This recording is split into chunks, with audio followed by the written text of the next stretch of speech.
भगवान को बुलाने के लिए। भगवान भक्त को रोते हुए नहीं देख सकते, बिल्कुल नहीं देख सकते।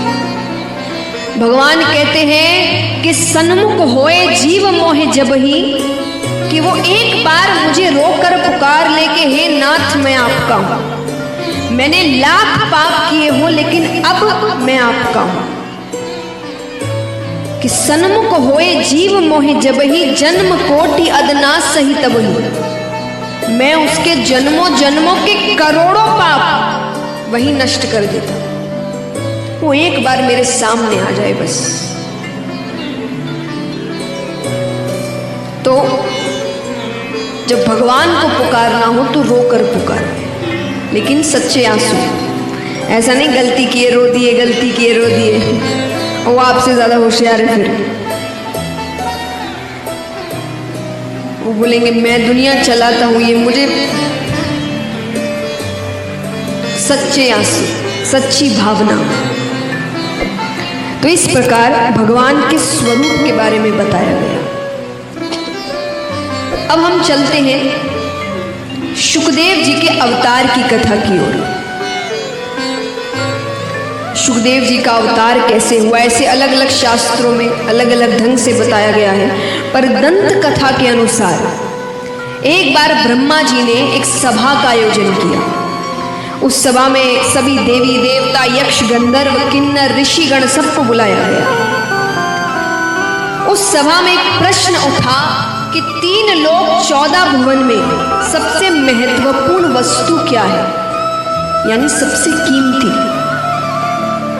तो सबने अपना अपना उत्तर दिया। कोई कहे हीरा, कोई कहे सोना, कोई कहे चांदी।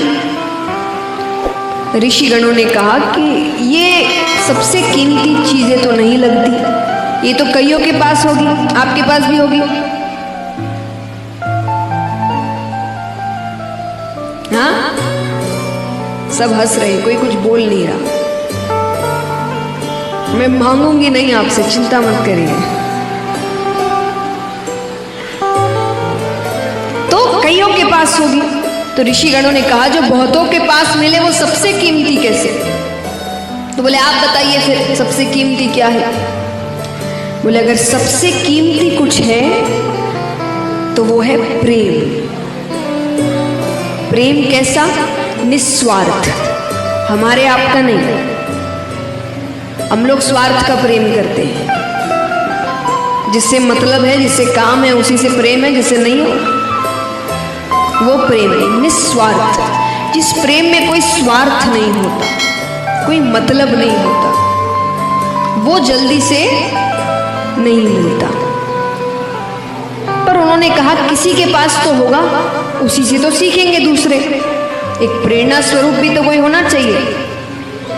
तो अब ऋषिगण पूछते हैं आप लोग बताइए आपको कौन लगता है जिसके पास ये प्रेम तत्व हो? कुछ कहते हैं हो ना हो ब्रह्मा ब्रह्माणी के पास तो हो गई, वो दुनिया की रचना करते हैं। ऋषिगणों ने कहा ब्रह्मा जी रचना के कार्य में इतने व्यस्त हैं, उनके पास ब्रह्माणी के लिए समय ही कहाँ है। ठीक है, अब वहां नारद जी भी बैठे थे। नारद जी किसके भक्त हैं? नारद जी किसके भक्त हैं? विष्णु भगवान और लक्ष्मी माता। तो उन्होंने कहा कि हो ना हो मेरे प्रभु विष्णु भगवान और लक्ष्मी माता के पास तो जरूर है। ऋषिगणों ने कहा वहां भी उतना नहीं है। क्यों नहीं है?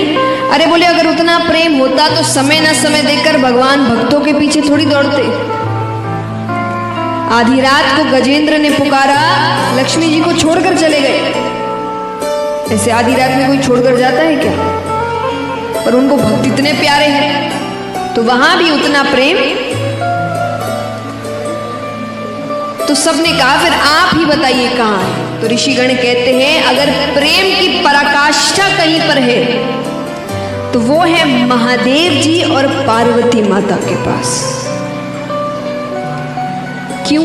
पहली चीज तो वो उनके आधे अंग पर विराजती है, और महादेव जी सबसे ज्यादा समय कैलाश पर्वत पर ही रहते हैं, वो जल्दी से बाहर नहीं जाते।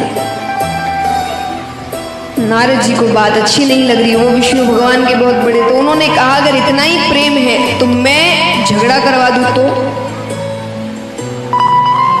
अब आप सोचे झगड़ा कराना कौन सी, झगड़े तो पति पत्नी में होते ही रहते हैं, आपस में झगड़ा करना अलग है, कोई तीसरा आके झगड़ा करवा दे वो अलग है।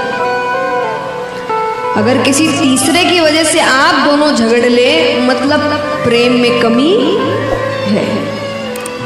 तो नारद जी ने कहा मैं झगड़ा करवा दूं। ऋषिगणों ने कहा तब की तब देखी जाएगी। ठीक है, अब नारद जी रोजाना कैलाश पर्वत जाए और दोनों साथ में बैठे रहे, वापस आ जाए। एक दिन भोले बाबा कहीं गए हुए थे तो नारद जी तुरंत पहुंच गए, माता को प्रणाम किया। पार्वती माता ने कहा कैसे आना हुआ? अरे बोले मुझे बाबा से बहुत जरूरी काम था। कहाँ है वो? माता ने कहा वो तो अभी बाहर गए हैं, अगर ज्यादा जरूरी है तो मुझे बता दो, मैं उनके आते ही उनसे कह दूंगी। नारद जी कहते थोड़ी व्यक्तिगत बात थी। व्यक्तिगत यानी